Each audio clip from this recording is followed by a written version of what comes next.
Right, the idea of Pesach.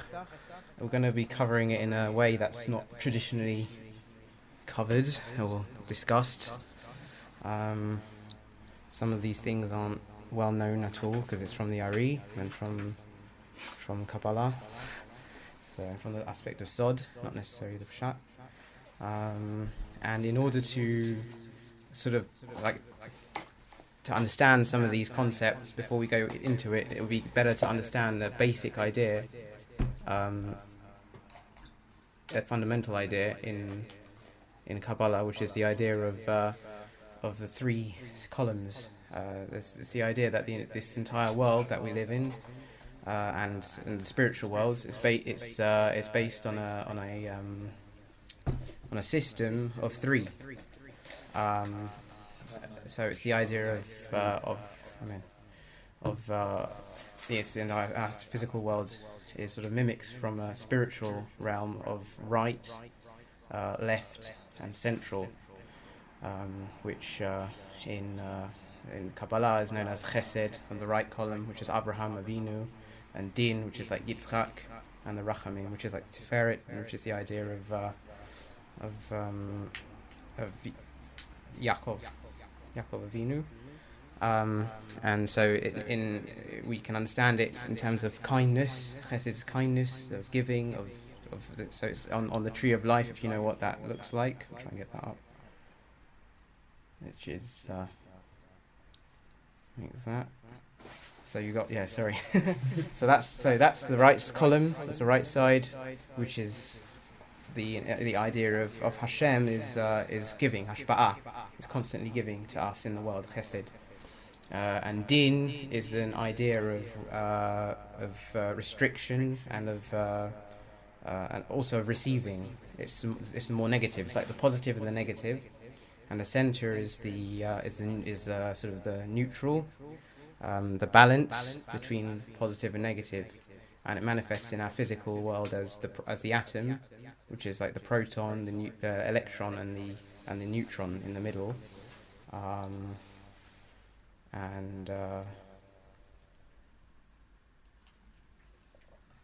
So that's basically, and also the forefathers, after the three fathers, are sort of the chariots to this energy of. So Abraham was the chariot to Chesed. Chesed, as I was saying in the tefillah in the morning. Chesed Abraham, then Yitzchak, and is more Din. It's the left column, which is why when Abraham, there's the story that we read every morning, the Akedat Yitzchak, the binding of Isaac, which is the idea of binding that left column in ourselves also.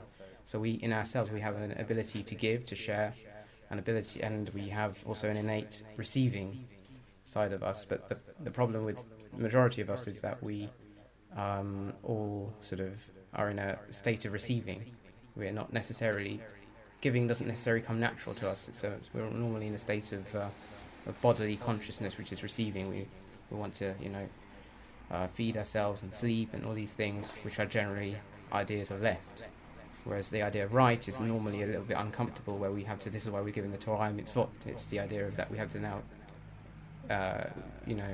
put the right in front of the left, overcome the left by the right. This is why we put on tefillin in the morning. We're actually wrapping the left column with the right column energies. The idea of sweetening judgment.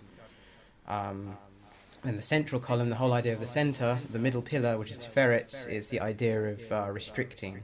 So instead of just taking things and receiving, we restrict. There's an element where there's a barrier, and we sort of, instead of just taking, we have a pause. It's the idea of like rega, like, to wait, it's time, and then you take. But you have to know that there's an intention of why you're taking. So you take, not just for yourself alone, but the idea of that you're going to share or give, or you make the bracha, so that you're actually, in a way, elevating the spark within the food to Hashem, to the upper world. So that was just like a sort of a intro, beginner to understand some of the concepts in there. This is something that runs throughout all of Judaism. Actually, we see in the idea of Shabbat. It's this the idea of the center is that's why the shin has 3 prongs, and there's various secrets, and this occurs everywhere in Judaism. It's not just an idea which is unique to one aspect of Kabbalah. Okay, so to understand some of the reasons why the Mitzrayim, why the Exodus happened, we can look at the handouts of the Shara Kavanot, which is the gates of meditations from the Ari. I think the Ari coming to visit our shir.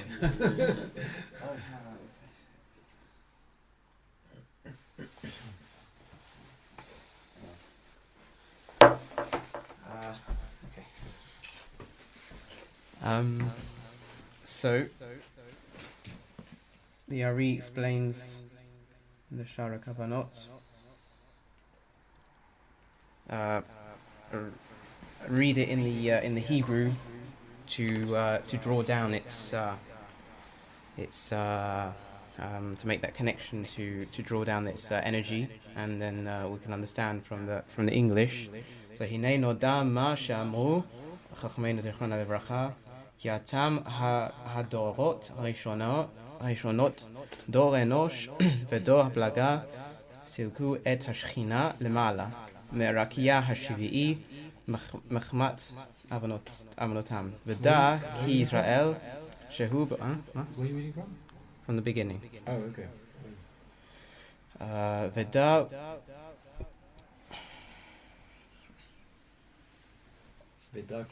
hang on.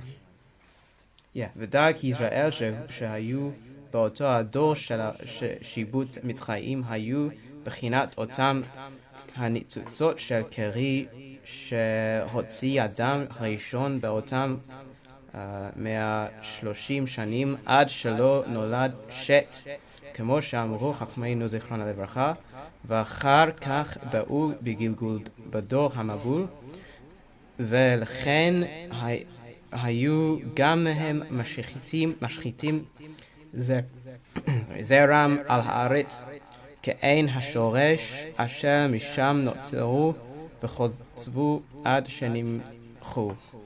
So our sages tell us in the Midrash that the first generations of mankind, which was the generation from Adam till Enosh, and the generation of the of Babylon, of the tower, banished the Shekhinah, the divine presence of Hashem in this world, to the 7th heaven, which we know there's 7 heavens in the middle.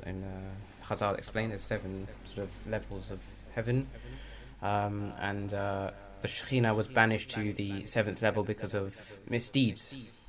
And we know that Israel, who were in that generation of slavery in Egypt, were from the aspects of the seed, the zera, that Adam emitted during the 130 years. We know that there's a story in the Midrash that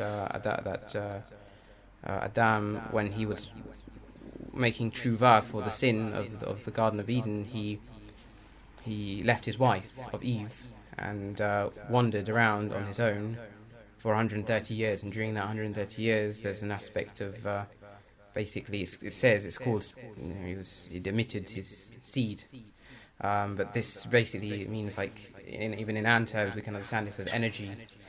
We also in a way can emit energy in wrong ways, and it goes, it's this intense. Seed is the idea of this intense energy, which, if it isn't given the right vessel, it can't manifest in the right way, and it actually causes it causes. I mean, seed is like souls.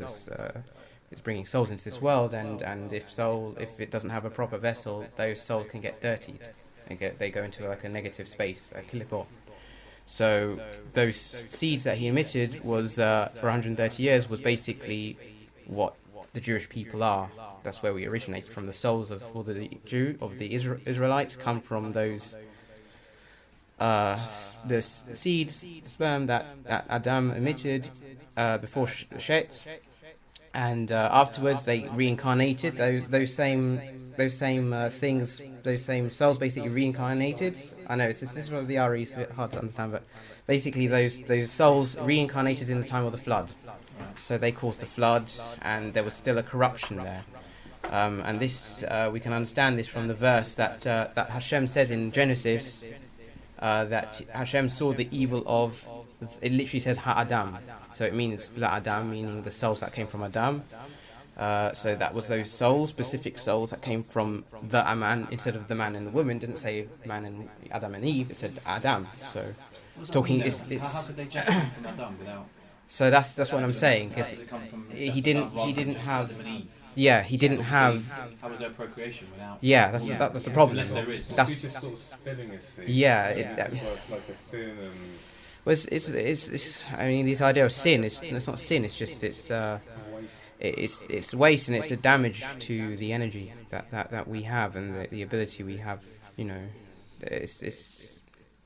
we have to realize there's tremendous energy in those seeds. So that basically. Those sperm, those souls that came from Adam didn't go into a proper vessel, Eve, where it should have gone. It went not into basically an abyss. In that Kabbalah, it's called Dart. It went into a realm called Dart. It's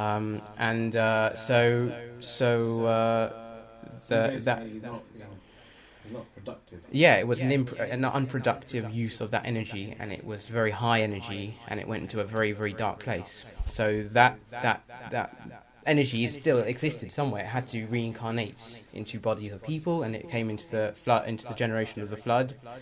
And after that, the verse then says, "I will eradicate man. I've created." Adam himself, who was created by God himself, these are his sparks, and he wanted to eradicate them. Then afterwards, after the flood, when they were eradicated in the flood, they reincarnated again into the Tower of Babel generation, and they committed the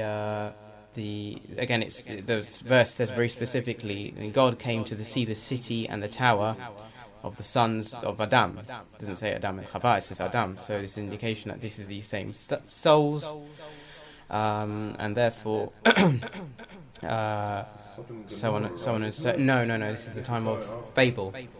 No, this is before. They're trying to build the tower straight up to heaven, aren't That's they? right. Yeah, that was the Tower of Babel. That's right. But the idea of what they were trying to do is they were trying to outsmart God in a way. The whole idea of the Tower of Babel is they were trying to use the Zohar mentions this. They were using all sorts of combinations of letters and meditations. They're using the dark side. They were basically, but they were using the dark side. But the thing is, they were all unified. And when you have a unity of people doing something, sometimes even the light, that God can't even interfere. But in this case, He did. Before they damaged the world, He interfered and stopped that from happening and destroyed the Tower of Babel.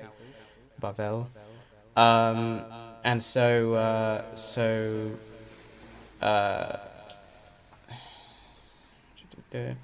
you need to know that the issue of the souls is like the issue of gold, which is formed in the belly of the earth. So we know where gold is. It comes from the earth, right? It's the mud, and it's full of, when you take it out, it's full of dirt, and it doesn't have the luster and the beauty that we see in gold. So it has to be taken to a goldsmith, and they separate the dirt from the actual metal. And after time of cleansing, then slowly the dirt becomes separated from the gold, and it can then be recognized.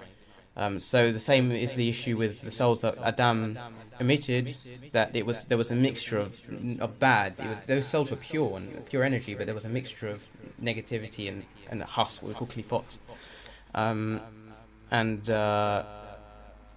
This is also related to why we say Kriyat Shema Lamita, the Kriyat Shema at night. And it's all about sorting the negativity from the positivity. And this is why they reincarnated into the generation of Egypt. That was a form of tikkun, if you like. Tikkun is the idea of correction that the soul has to do. And so one of the last parts of the tikkun was to go into Egypt.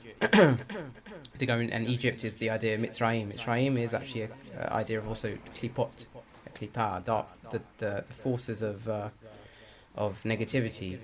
Mitzrayim is like from the word metzar. Metzar meaning like trapped. Yeah, trap. No, metzar. Narrow. There's a constraint. There's a boundaries. Mitzrayim still exists today. I mean, it's not meaning the country Egypt necessarily, but the state of consciousness called Mitzrayim, which is a dark level of selfishness, and also of ego and of of the negative side, which is ultimately the left column that we were talking about earlier. It's ultimate left of left, which is Mitzrayim. Okay, so coming back to this, there's an idea called in the Kabbalah there's a realm known as Zer Anpin, and Zer Anpin consists of the Sephirot of Chesed, Gevura, Tiferet, Netzach, Chod, and Yesod. There's 6 Sephirot. And in the soul of a person, it represents our consciousness. It's the consciousness of a person is also the 6 Sephirot in a way, and they all represent different parts of a person's consciousness. And when Zer Anpin is fully established in the soul of a human being, the state it's established in is called Gadlut. Gadlut is the idea of greatness. So when the soul is fully in a person, it's in a state of Gadlut, which is like an expansive level of consciousness, where you're fully connected. And Zer Anpin is what connects the upper 3, which is Keter, Chokhmah, Bina, which is the upper triad, which is ultimately connected to what we call Ein Sof, the infinite realm. And the Zer Anpin is the link between Malchut, which is our physical realm of worlds, to the upper. So it's the thing that connects us. So when Zer Anpin is fully established in our minds and our consciousness as Gadlut, then that means that we're aware of spirituality. We're connected to Hashem, to the light force of God. So when we're fully in Zer Anpin, when we're fully in that Gadlut place, we're connected to the 3 upper. We're connected. Yeah, it's almost like a complete direct connection to godliness, to God, and this is. Top 3 are hard. Huh? Well, no, you have to achieve the consciousness to get to the right, and so. The idea of Gadlut is something we try to achieve every Shabbat and Yom Tov. So on Shabbat, we get to a state of Gadlut, but it's not the full Gadlut. Bet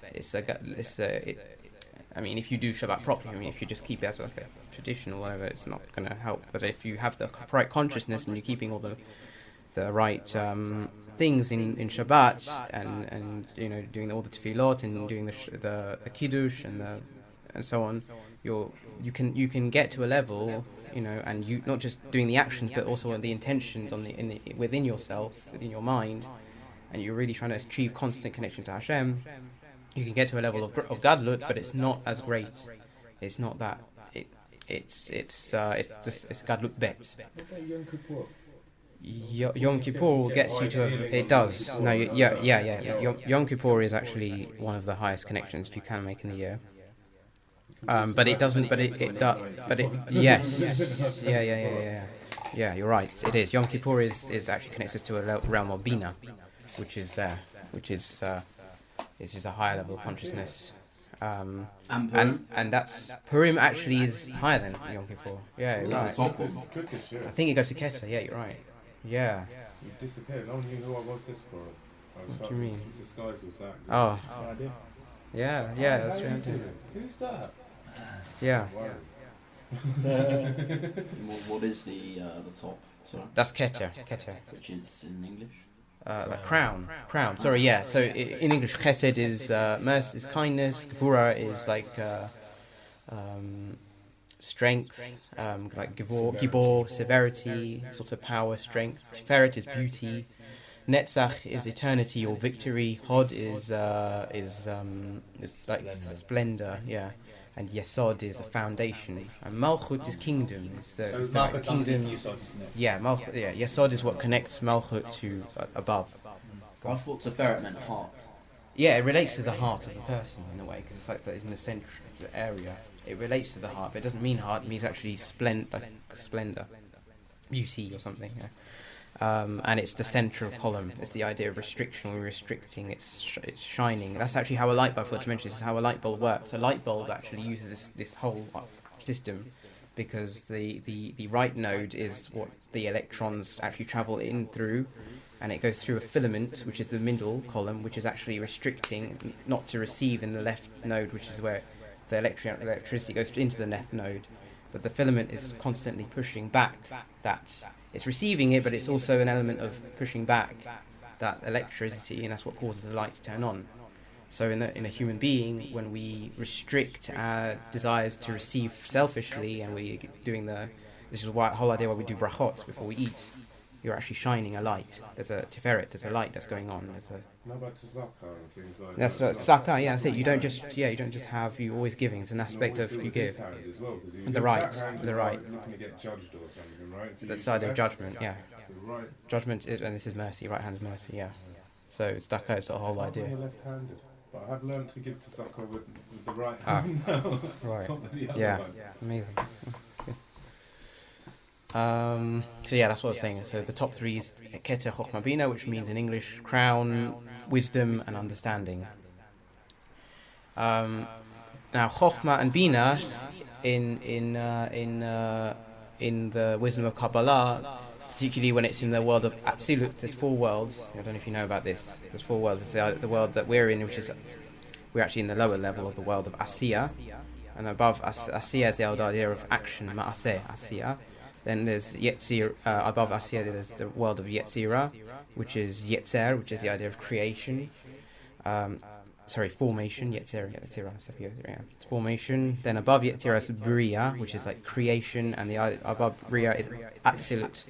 Atzilut is one of the highest worlds that gets to the realm of Ein Sof, which is Hashem, like in his complete unlimited light. When you go to sleep, so I heard someone saying when you go to sleep, if before you go to sleep, if you look back at your day and you see where you've gone wrong or you've gone right, and you think Right. about it, well, I'm not going to do this tomorrow. I'm going to wake, Knackman style. I'm going to wake up better guy tomorrow. And apparently, the nefesh goes up Yes. somewhere, and if Yes. you've been really good and you've realised that you will remember and take something back down with you. Yeah. Yeah. It's quite hard. I mean, maybe once or Yeah. every other month or something, this might happen, and you'll be like, what? Wake up. No, it's good. It's a good thing to reflect on what you do during the day, actually, and that helps the soul to ascend up. If you don't recognise what, hang on a minute, now I should have given that guy Reflect. that, and Yeah. that wasn't very nice. As long as you recognise it, Yeah, before you yeah, go to bed, Yeah. and you clean your fingernails, then Right. you'll be alright. Right. Yeah, that's why in the Siddur, I don't know if it's the same for Ashkenazim, but Sfadim we have there's a whole Seder, like a whole process that you do before you go to sleep. You say you admit to certain things, you do a vidui, you do all sorts of things. Okay, yeah, okay, yeah. So you do that, and the idea to do that is to cleanse the negativity from the day that you've done, and you actually say in that tefillah, you say, I forgive anyone who's wronged me during the day. And A lot of people don't do it properly. Just say the Shema. it's important to say that. Very powerful. Yeah, actually. absolutely. Very powerful. You talk about angelic protection. Selfish one. Yeah. You ask for angelic protection as well, don't you? Yeah, Obviously, we know it comes from Hashem, but Yeah. you ask about yeah. The angels, you put them around Those are you. the best ones for me. Yeah, right. And that helps to elevate the soul to the higher worlds. And if you merit enough, if you purified yourself enough or something, yeah, you can get revelations in your sleep. And then that's what dreams are. That's why if you do it properly, you can get your dream. Yeah, your dream can be does it. right. Yeah, but Kabbalah explains it's 1/60th of prophecy that you can get if you when you sleep and you dream. It's 1/60th of prophecy. Am I dreaming? It's also 1/60th of death. That's why we have to wash our hands in the morning. You've got to learn to keep looking at your hands in the daytime, Jamie. Like this all the time. Right, I'm awake. Yeah. So next time you have a lucid dream, you will automatically look at your hands and they'll just look weird or something. And you look up and you think, hang on, this isn't real. Then you'll be able to go. Have you seen that in a No, I lucid read dream? it from lucid dreaming, like manuals of how to control it, and it's Wow. like you train Done it? yourself to look at. Have you ever done it? Nearly done it, and then I woke up. Right. Once I realised I was dreaming, I woke up. Oh right. You get it in your head, yeah. But if you practice it enough, and you just get it into your head to look at things and notice things, because everything in the dream world doesn't work. You know, there's no gravity, there's no that. The No. cars don't work properly. If you try and get in a car in the dream, it might not even drive Yeah. properly. Because there's no like Right. physical world. It's not the real world. It's like Yeah, it's your the imagination. dream world, Cool. psychic world.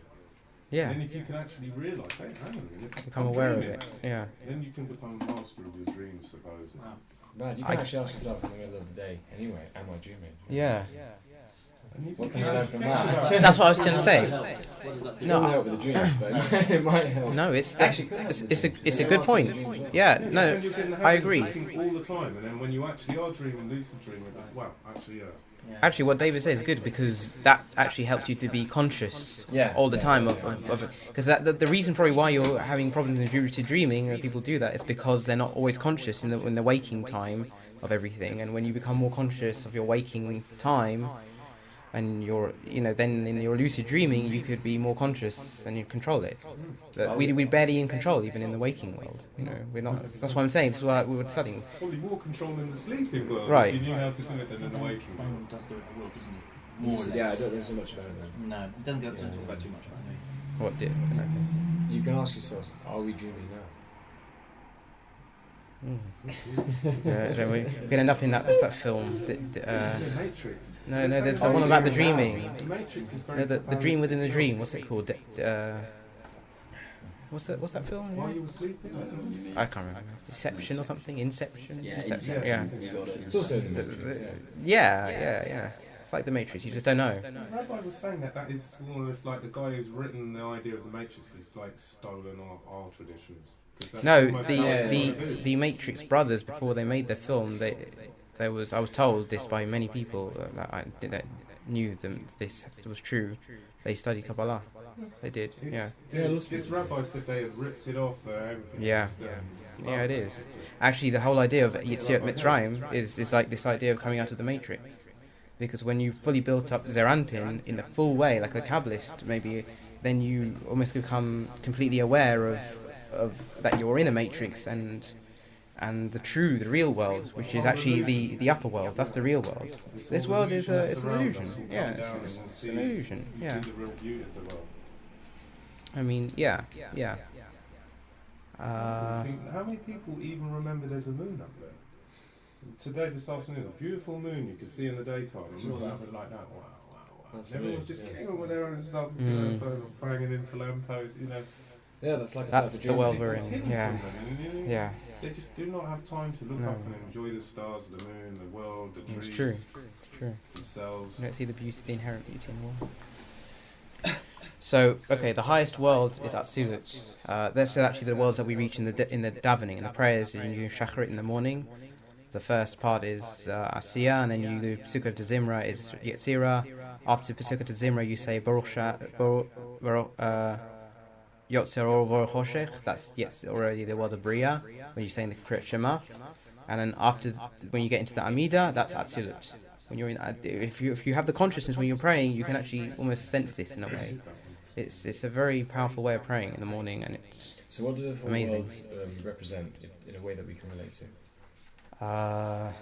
Well, Atzilut is sort of the highest level of. It's almost it can't be related. It's pure. It's like thought, but on a higher level of consciousness. Bria is again coming down more into the world of thoughts.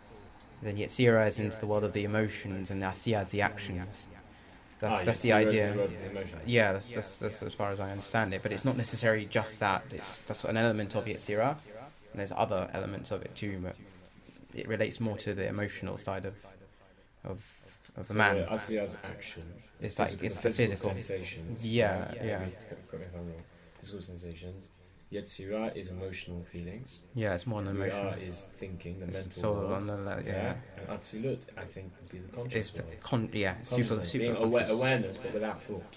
Yes, Right. it's a high Makes level. sense, no? It's a high level. Which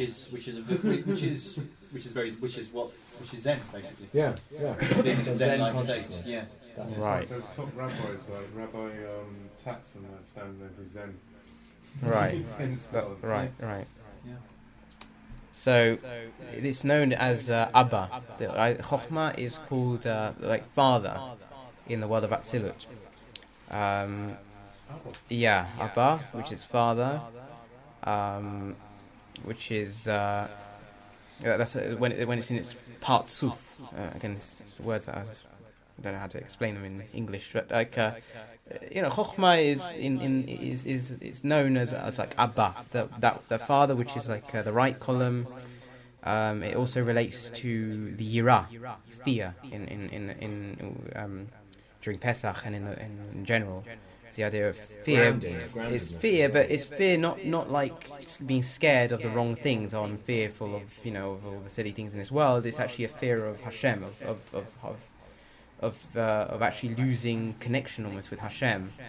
And if we had a true perception of reality, we would actually have the right fear, and the right fear is to be fear of our opponent, of our left, the negative side of us, of the body consciousness that constantly pulls us to do the actions of just of receiving for the self alone, I can't be bothered, this, that, all this laziness, and this is our left side, this is our body consciousness. And if we could see that, it was the trick, or the Yetzer Hara also, and if we could see the Yetzer Hara telling us that, like in front of you, and there's a real person, like there, and Hashem, the light force of God, on the other side, and that we're like having a battle, that would really scare us. And that's the idea of Yira, we should become aware of what's going on, because like you're saying, most people are walking around and they don't know what's going on, they don't have a clue whether it's the body or if it's the soul, because our soul comes from God, and that's godly. Too involved in whatever isn't important that they think is important, that's happening to them right there. Yeah. And so if we're connected to our soul, we become more aware of our spirituality and our innate spirituality. What did you say about Hashem battling the Yetzer Hara? So this is the idea of the soul and the body. So the innate consciousness of the body is generally it's like an animal. It comes from the animal's kingdom, and it's and it constantly lures us into the temptations of which the Torah tells us, and it's not good to do, right? That's why we have to overcome anger, we have to overcome laziness, get up and pray in the morning, give zakah, share with people, and just overcome all our negative tendencies, sort of the midot within the person, the attributes of a person, anger, judgment. And so that's the body. That's the body, like when it's behaving like an animal. And the soul, which has come from God, is actually, if we're in touch and in tune with our soul more, we would be more giving and charitable and so on. And so it's an effort to do that. I think all we're those constantly energies that you're saying come from the body, like anger, right, desire, all these different lust, energies. gaiva. The thing is that I think yira has to be in the body as well. Right. Let's say when you come across a situation, let's say you're walking, you're mindless, and then suddenly you walk in the street and the car whooshes past you, and you're like, whoa, and you stop, and you're like, I almost died, God forbid. Right? Yeah. And then you feel totally grounded in your body, because it's not fear like anxiety. No, it's not.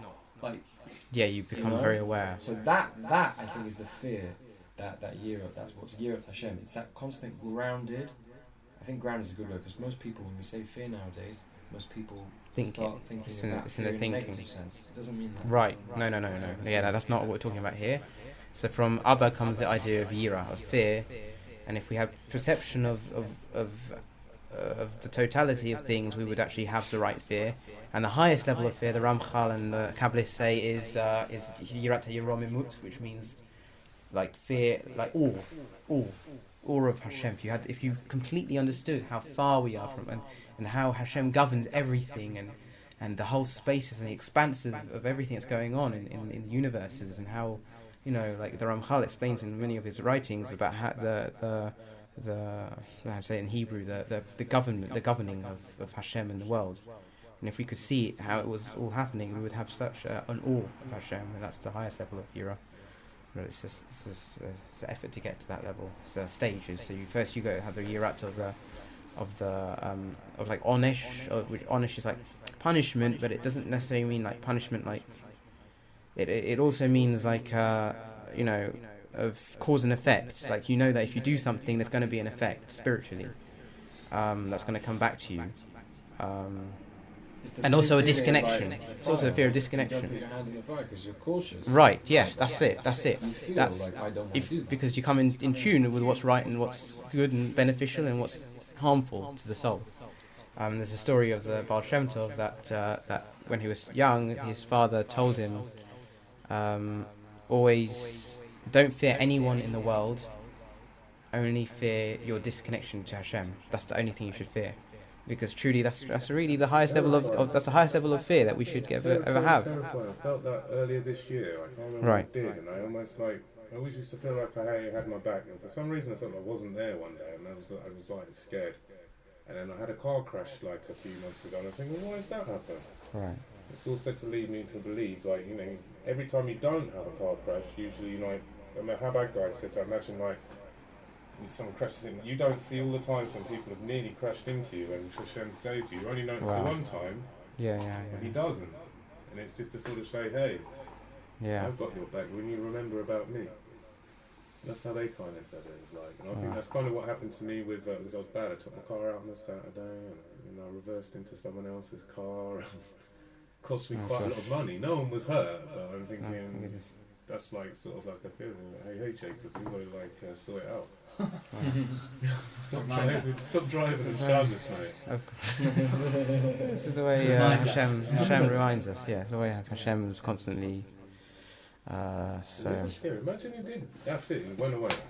And no, that's it. You like cast away from it. It would be horrible feeling, wouldn't it? Like. If you, yeah, of course. So so the Baal Shem Tov was told that, Don't want anything to do with you anymore, Jacob. Get lost. Right. Go somewhere else. So He doesn't do that to people, though, doesn't it? yeah. But so yeah, the Baal Shem Tov was told that. So we also should not. We should get rid of the wrong fear. The wrong fear is fear of other people, fear of physical things happening, fear of losing whatever money and losing this. And if we have the proper faith in Hashem, we wouldn't have those fears. The only fear we would have is losing connection with Hashem. That's the only fear we would have. It's a high level of fear. If we had proper faith in Hashem, then maybe we that's wouldn't right. make the mistakes in the first place to actually lose the money or to do silly Yeah, things. yeah. It's Yeah. hopefully Right. it'd be, Yeah, that's it. That's the idea. If you had there'd be a complete, certain Seder in your life, constant you're in emunah, that if you had, consciousness, that's you're right. in that consciousness, Yeah. in that conscious space. Hopefully, you would make That's you right. wouldn't make those wrong decisions in the first place. But that's because you're constantly guided by Hashem. You have no doubt that Hashem is there and is giving you the parnassah. We say, Hashem, we open our hands and He feeds everyone. If you have that proper consciousness all day, then you will never have the fear that that. And even if it goes, like you have consciousness and you know that it's going to come anyway. Let's say you can't. Nothing can get bad if you have the proper. Yeah, absolutely. Emunah. It all comes can't. from Hashem anyway, so even if it does seem bad at the time, maybe it isn't actually bad. It's sort of, That's right. it's somewhere That's for you right. to prove how that you can make the right decisions or someone. That's right. There's always the right direction. There's always Like a light. test. There was If you knew it was a test, then you wouldn't get a reward. right. That's true. Yeah. Well, yeah. It's why we have the free will. And there's the story of Gamzu Letova, Nachum Ish Gamzu, in the Talmud. The story of there's a sage that would everything that happened to him, he would say Gamzu Letova, which means this is for the good. Everything that happened, even the bad, it's always a good. There's always a good in there. People die, you stay true judge, don't you? Both Diane, yeah. Mm-hmm. Yeah. Yes. You don't say, why are you taking them? That's a true judge. You feel like that. Why are you taking them? Yeah, Oh, of course. I But we can't have to tell say by that, Both man. Diane, innit? Hashem knows. He's the true judge. He knows when to take someone. Yeah. And then so Bina is what we call Ima, which is the mother. And from Ima we connect to the idea of love. So love, but love for the right things. Love for others, love for Torah, mitzvot, love for Hashem, love for the soul, the things that the soul should be connected to. Mitzvah, the mitzvah. What is mitzvah? Mitzvah means tzaveh. It's from the lashon tzaveh in Hebrew, which means connecting.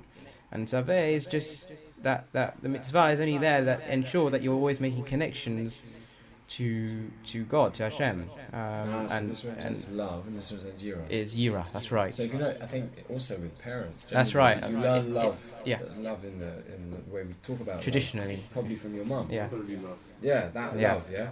And from the father, you learn boundaries. Discipline. Yeah. Discipline. Yeah, that's right. Yeah. That's right. So Abba is generally father is the one who gives set the boundaries and is to discipline us, and then like Joe was saying, the mother is the ima, the love. That's where we learn our love from, and how to love others and so on. So there's an element. In between them. There's like a sort of a realm called Dat. Dat is where I explained the souls went after the problem with Adam, right? So it's right, yeah. So there's an element of Dat. So that's the idea of Zeranpin. Zeranpin grows and is sort of almost like given birth from the mother. So our consciousness comes from that realm of Ima, of Abba and Ima. It's kind of like it's given birth to. So Zeranpin is also known as the firstborn. That's why it's called the firstborn in the Zohar. It's called the firstborn son. So you got the father, the mother, and the son. And it's also called they probably get this from that. But it's also known as Israel. All the souls of Israel relate to Zeranpin. And that's why Israel, the Jews, are called the firstborn son in Exodus. If you read that passage in Exodus, there's the idea of the Jews, the firstborn. Hashem calls them my firstborn. So it's relating to this idea of Zeranpin. And so the love do the ideas show how those two elements give birth to that? It basically it's given birth to from that realm of like chokhmah. It's also called mochin, the brains also. These two levels of chokhmah and bina are known as mochin, and it's like ingredients. The word mochin also means ingredients, and these are the ingredients that goes into making the consciousness of a person and Zeranpin. And this is when Zeranpin is in the state of gadlut, of complete expansive greatness. Gadlut or gadlus, and it means greatness. So when a consciousness in a complete great high level of connection to the upper worlds, the upper triad, that's what it's called. Now, when we perform an action of let's say like an avera, or where we misuse our consciousness to do a negative thing, like we react let's say we react. This is the idea of left. It's not going through a central column. It's not going through a restriction. You're just reacting. Something comes into your life, and you just react straight away. Someone really annoys you, and you get angry. You flip, and you explode, and then you go and do something bad to them, or something. It doesn't matter. A temptation comes to you, and you just immediately react to it. This can be in drugs, sexual, any of these things. When you do that, the Zeranpin, our consciousness, it actually goes back into the mother, into the bina. And actually that's why when you do a negative action, sometimes you'll feel it, you feel empty afterwards. You feel like there's a space, there's a hole, there's an emptiness. A person can feel empty. So because that's where it came from. And it goes back because it doesn't go back. It just goes back to where it came from, which is bina. It was born from the womb, if you like, of the mother, and you've lost that whole expansion of the consciousness, and it's gone back into a state of what was called it's Ibor, is that the word I'm thinking of? Ibor? It's like a vacuum where you had some good stuff and you had some bad ideas, and it just totally killed the good stuff, and then it's just left emptiness. Yeah, it's like a black hole. So right, that's what happens. So yeah, this is called in Kabbalah, it's called Ibor, like pregnancy, yeah? So it goes back to a state of the Bina goes back into a state of Ibor, pregnancy, and what happens instead is a false something else comes in to replace that empty space. So yeah. And what do you think happens when you do negative things? You don't go straight to do something positive. You don't go to the shul and give tzedakah and go and pray. That's not the first thing you do when you've just done a really big Exactly. So no, this isn't klipa. This is a false zeranpin that you're basically getting from other sources.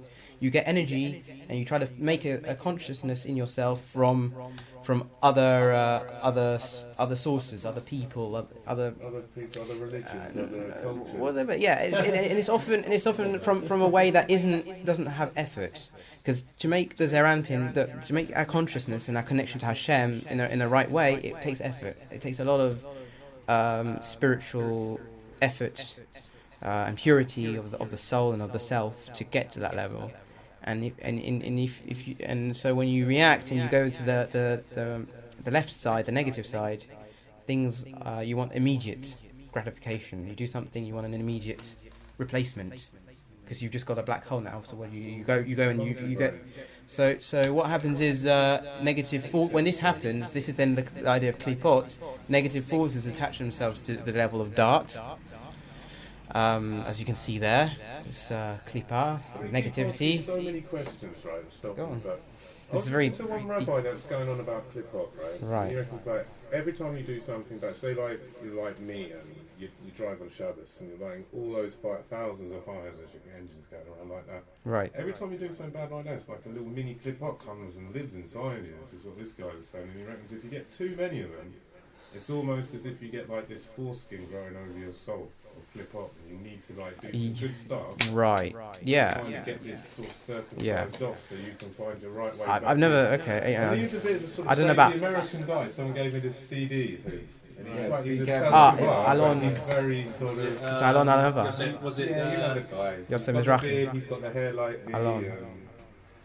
American guy from Crown Heights or something, and he's like literally like the amount of Ne- guilt. he had a that's near- like running Mizrahi? through anything. Ne- he had I'll a- show you his picture 'cause I've got the CD in the car. He had a near-death experience.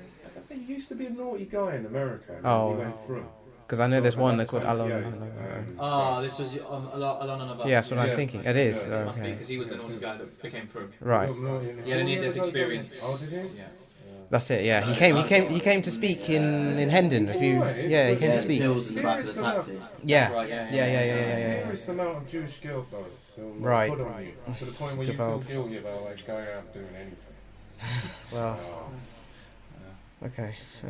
I wouldn't say it like foreskin grows on you. I Well, don't know this is that how he's idea. describing. But He's like, the way he talks. I it's stay away really- from these types. He's got a really sort of like Yiddish American accent. He's like, this clipboard, you know, it's growing over like a foreskin over your soul. Okay. So maybe just a metaphorical explanation. Yeah, But, okay, this but- is how he's describing it. Like, okay, but to be honest, there's some truth to what he's saying, because klipa it means shell. It's like a shell, and when you're doing a negative thing, you're not necessarily feeding the system of feeding. Like you're not adding to the system of light. You're adding to the system of darkness, and it.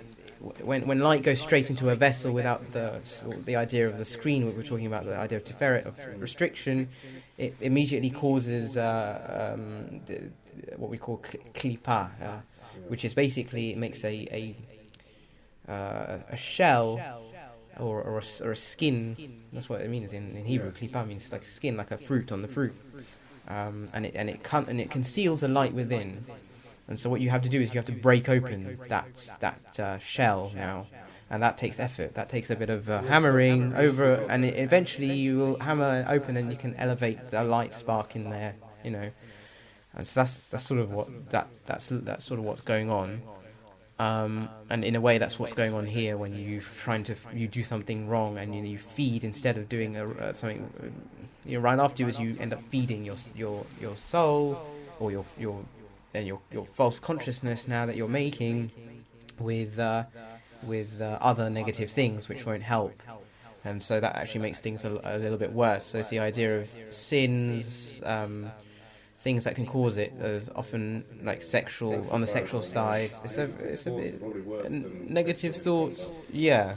So negative thinking, depression. That leads to that and leads to loads more stuff. Right, people do go into drugs for that, because it's almost a quick way of trying to get high, right? They say that, right? Even when we get high, what does it mean? It means that I'm Well, not it's high. escape- I've got this. escapism thing. That's Right. why a lot of people use drugs. I'm missing the consciousness. So I better make it through artificial means of drugs, and that's making a false consciousness there, and it's adding to it, and it doesn't help it. It actually keeps it. Yeah, it actually keeps it in the klipa, because then the person is in an illusion that he's on a high, but he's not, and it's just it's a false high. As drugs go, It's a false high. Go crashing back down. Because they're not high anymore. Reactive behavior, reacting like anger. I think that's the next one. Yeah, so reacting to anything like anger or depression, or that also feeds the idea of and also food. So it's very important, I think, just to point out all this stuff there not to like push it away, but to use it. Use the anger. Don't react, but use the anger. Use the sexual desire. Use the all the energy that's associated with that stuff. Yeah, that's Use it, but in a positive way. Don't like That's stay right. away from it. Yeah, You'll no, get it. that's right. Yeah. No, Push it out of that yeah. way, you'll go mental. Yeah, you're right. It's pressure cooker Yeah. effect. It's like Yeah, actually, Judaism is not about like getting rid of anything and like living as a monk on a hermit in the mountains. I think it's about using the physical things that we have and our desires, but in the right way. So there's a positive love. So there's a positive form of it. There's a positive form of anger. There's a right place to be angry, and there's a wrong way to be it. Pinchas was angry. No, you can be angry. Yeah, that's right. But you're not going to go and pierce two people whilst they're having sex. No. No.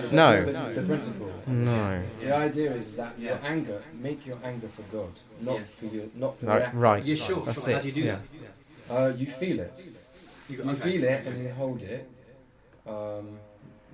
You have anger. Feel it, you hold it. You hold it in yourself. Yeah. And you express it in a way that is more productive rather than as Yeah. a reaction. Sure. You have to do something. But you have to find a form of expression. That's the point. Yeah. Yeah, you have to find a form of expression because otherwise, the holding it without the expression is going to be a problem. Yeah, it can be. Yeah. Yeah. I mean, you can Yes. hold on to it more, but if you can't, then you got to do something. with Yeah, it. yeah, Like, you something you with can it. channel it into doing something. Anger, Yeah. you can do so much with the energy. You of could anger. turn that anger You into. could go and do yeah, so yeah. much. You could. Tidy You could. your house up, That's right. Yeah. decorate it, Yeah. that Yeah. sort of Yeah. stuff. Absolutely. Yeah, you could do that. Yes, That's right. channel that energy in the right but, way. I mean, it's sort of angry energy. The idea is you want to I think you want to try and feel the anger and not validate it and acknowledge it and then Acknowledge it. dissipate it. Right. It will Right. dissipate. Yes. Acknowledge it for what it is. Yeah. Yeah. Find the And source It of makes you it. stronger. It makes you stronger. Absolutely. Get over Absolutely. it, like sort of thing as well. Like, Right. find the root of this anger and until it doesn't anger you and Yeah. you laugh at it. Yeah. Yeah. So this goes. So in the Ari, the Shara Kavanot, Ari explains this and relates it to the exile from Egypt. That the Pharaoh, which is like the idea of our ultimate ego or Yetzer Hara. It's the ultimate negativity, the king of Egypt, the king of the matrix of Egypt, of the thing that's trapping us. Pharaoh used to think that because Zeir Anpin is called Bara Bukhra, the firstborn, as I said in the Zohar, the Zeir Anpin that we're talking about is known as the firstborn son. It returned to disappear inside the Bina. This is what happened during. Explain it. The Israelites, the Jews, when they were in Egypt, they reached a level of negativity because they were in the klipa, in the negative realm of Egypt. They reached a level of 49th gate of impurity. You might have heard of the 50 gates of Bina. I don't know if you know this idea, but there's 49. Yeah, 49 is 7 within 7. Which is the 7 sefirot of the lowest sefirot, which relate to the 7 weekdays. So if they reached the 50th level of impurity, it would have been a very big disaster for mankind. And so Hashem in a way prevented them from reaching that lower level of impurity. And this is why we're counting the Omer for 49 days after the Pesach, is we're trying to get to the 50th gate of purity, of the pure side, because this is what Hashem did on when He took us out of Egypt. He completely took the Israelites out of in the impurity and into the pure side. So the the Israelites, when they're in Egypt, there's also their consciousness, the Zer Anpin, of the people as a whole, the nation as a whole, went into Bina, is into like the idea of Ibul, pregnancy.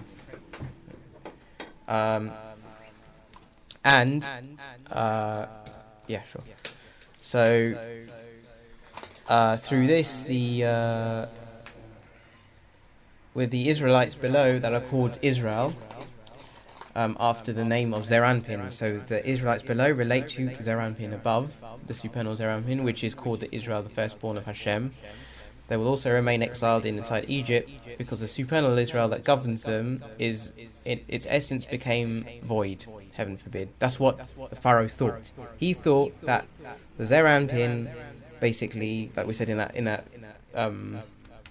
thing, went inside of Bina, and it had gone. That's what Pharaoh thought. I mean, he was a wise guy, but he that's what he thought to himself. He thought that now Zeranpin's gone. Did he know about all this stuff? Well, yeah. The idea is that he had this perception. Yeah, because it was using the other side, so he knew it. Building their pyramids with that dark side Right. stuff and all That's sorts it. of stuff, weren't they, mate? That's it. Yeah, the pyramid is actually the inverse. About loads of powers and some, a lot of these bad guys could do certain things that would seem like it was a sham. Actually, historically, they had 42. Something else. They had 42 gods, and that like relates to the idea of the 42 names of Hashem. And yeah, it's just, they knew things that we didn't. There's a lot Yeah. of forgotten stuff in the last 5,000 years, isn't there? Yeah. That people don't rediscover it. So We will rediscover it through the Kabbalah. we know the other. It's already been good side. rediscovered. I'm sure the Siddiqim of our generation can do everything and more, but we just Rabbi don't Katz thinks certain people can do stuff. do it openly. Right. Yeah, of course. So Moshe. You can. Yeah. Rabbi Katz once said to me that he saw a witch doctor in South Africa. Yeah. Yeah. Did you hear that? Yeah, I know the He said story. he saw it with his own eyes. Yeah, I know the Witch story. doctors do certain And things. these dark But But then if you ask him about other things, I asked him once how some of these guys in India and China can go off and sit on a mountaintop and sit there without food and water for 13 days or longer. And he said, well, give me the evidence and I'll believe it. Yeah, he's like that. Yeah. But I don't know if there's such a thing. I mean, These things, the black magic things, are just tricks. Like things that they know certain things that most people don't, and they can trick you. But the other one, like 13 days, that's just like, you can't go that long without food or water. I don't know. Not with water, definitely no. Water's like, I think they say like you can go like a day or two no water, about a week with no food, a few minutes without air. You probably can't even go 1 moment without Hashem. Right. Although this saying didn't say Hashem, it was something else. But I Right. changed that. So what was the thing? Chi. This the thing is, it's about for 1 second, but I was what is changed the it. chi? I don't know what chi is. It's life force. Right. So, yeah. Is it Jewish idea? It's Chinese idea. I know, but is It's not an idea, it's reality. Oh, But whatever. is it something that... Choose reality. Yeah, it's an energy within the person. Yeah.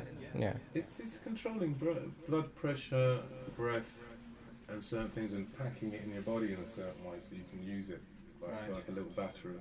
Okay. I studied like qigong and things like that, and then if you get really good at it, you can sort of use these breathing techniques and blood pressure to make your body stronger so it doesn't get injured. Cool. There's nothing magical about that, unfortunately. It's not, it's just the energy. It's just energy. Energy in the body. Breath control and mind control as well. Get in touch with it by doing things like martial arts, body, kinesthetic awareness, being aware of your body. With the body, yeah. That you start feeling it inside of your hands, inside of your feet. A lot of people are doing all that stuff now.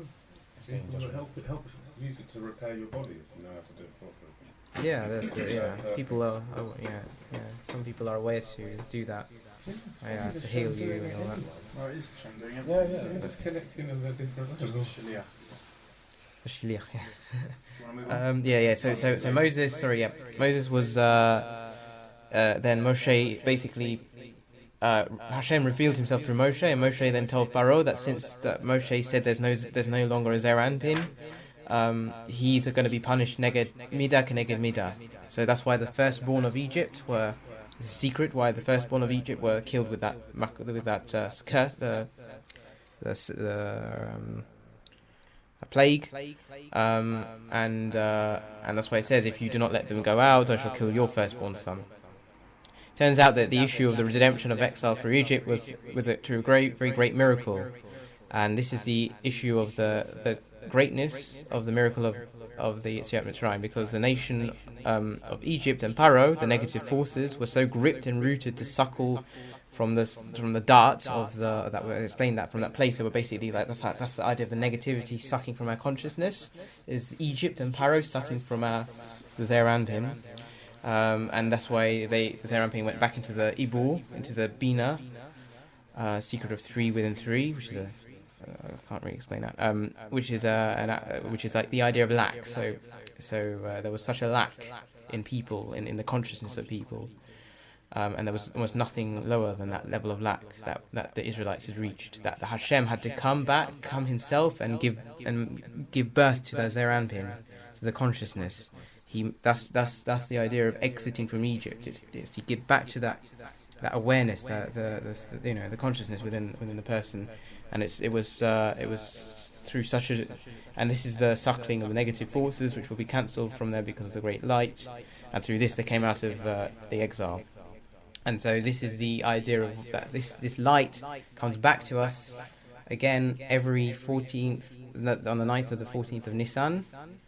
That same light that took us out of Mitzrayim, and was powerful enough to destroy the firstborn sons of Egypt. So it's a very tremendous light. It comes directly from the sphere of Chokhmah.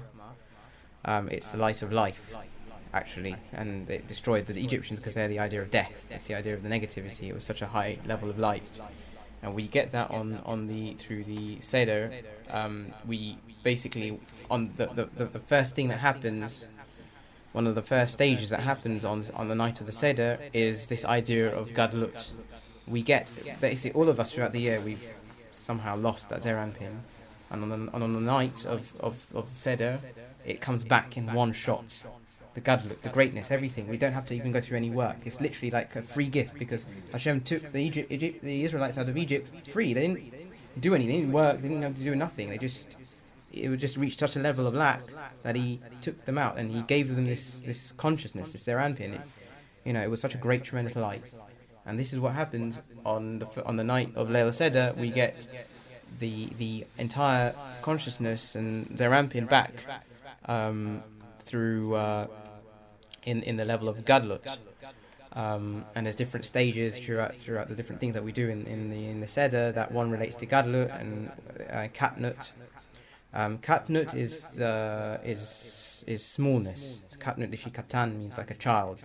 So you get the Katnut Aleph means like a baby, like a newborn child that's just been born. Katnut Bet is like a child that's growing up, like a toddler child. Gadlut Aleph is the idea of a teenager, and the Gadlut Bet relates to like a fully grown adult. So on the night of the Seder, we get our consciousness comes back through the state in a state as if it was a fully grown adult. Whereas on Shabbat, the consciousness that we get is on the level of like a teenager. Basically, it's not really as high as you get on the night of Leil Seder. And what actually happens is this Gadlut lasts if you do the Seder properly, with all the various things and avoiding the avoiding the chametz. It lasts for 24 hours. It only lasts for a day, and then it goes the next day. Yeah, that Gadlut, Mochin de Gadlut, that expansive consciousness, will last for a day, and then it goes immediately afterwards, after that day, and we have to now then get it back through the 49 days of the Omer. That's what we're counting up the Omer. We're counting up to Zeranpin So wait a minute, it starts with 24 hours, we get that level of greatness. But That why? level of So greatness on the first day of Pesach. yeah, Can we use first that night, for anything? the first Why night. experience it? First night, right. So not the second day. And it's interesting. Not the second, because we do two. We do two. We days do too, but it's Yeah, I mean, the second like I night's said, nothing. practically. What's your name? Jacob. Yeah. Jacob just asked, can we use it to work on ourselves? Yes. So what? I see it very radically because all of this, like here, Keter Bina Chochma, this is in the map on the Kabbalah tree. It's the head. Yeah, right? it's a You've rock. seen the map? Yeah. So the Zera Anpin is the body. Yes. So when we're given Zera Anpin, we're given a consciousness of our body. When you become aware of your body, everything we just talked about, chi, kinesthetic awareness, everything, that's getting into Zera Anpin. If you're aware of kindness, you know what it has to feel: Yeah. love, tiferet, Inside of you. beauty, severity, all this stuff. When you start to become aware of your body, you're getting in touch with Zera Anpin, and that's healing, and that will sort out your problems. That will help you work So on your again, problems. when you get in 'cause touch start with your feeling, body, right? yeah, because you start feeling all your problems. You start what your problems come from your consciousness.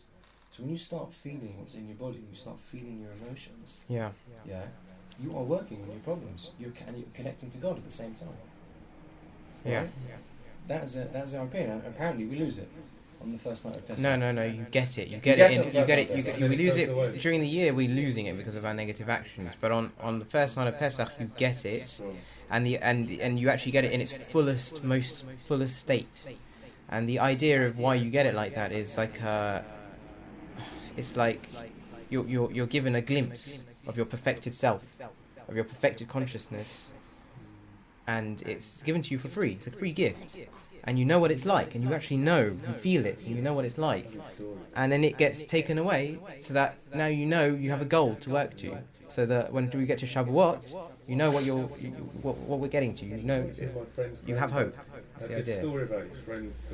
This friend had a story about his granddad when he got married to his granny, and they're like honeymoon night. He come and made her this lovely breakfast. Everything was perfect in bed and everything. And he said, "Here you go." And she said, "Oh, thanks very much, baby."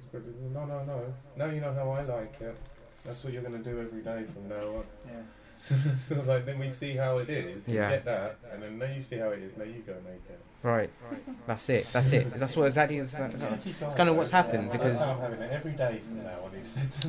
that's kind of what's happened because Hashem's given it to us for free. Hashem's given us for free the what it's like, and now He's saying now you work for it yourself. It's for the 42, 49 levels of the Omer. And so on the night, each thing on the plate represents a different sphera, based on the Ari, a different part of the body or the consciousness. Different part every week represents a different part of the body. So one week is Every the right arm. week. No, Of the every Every week of the Omer. Oh, yeah. Next week is the left arm, then the chest. Yes. With the 49 So you're going back, yeah. Body, arms, legs.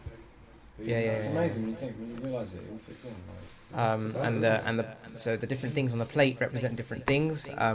So the shank bone, for instance, it's important to know that the month that this is happening on is it's Nisan. Nisan corresponds to Aries, the constellation, and this was the god. The Aries is the ram or the lamb, and the lamb was the god of the Egyptians, because the Egyptians were using the ram, and the ram is governed by the planet Mars. And Mars is Muadim, Muadim, I think it's called in Hebrew, which is dam, which is related to the idea of blood and warfare, and the negative side of reaction of the left column that we were talking about earlier. So the Egyptians were able to use that energy of Mars and they were worshipping it. And right, yeah, it's one of their gods also, yeah. But it was the main god of Egypt, Mars. It's the planet that governed.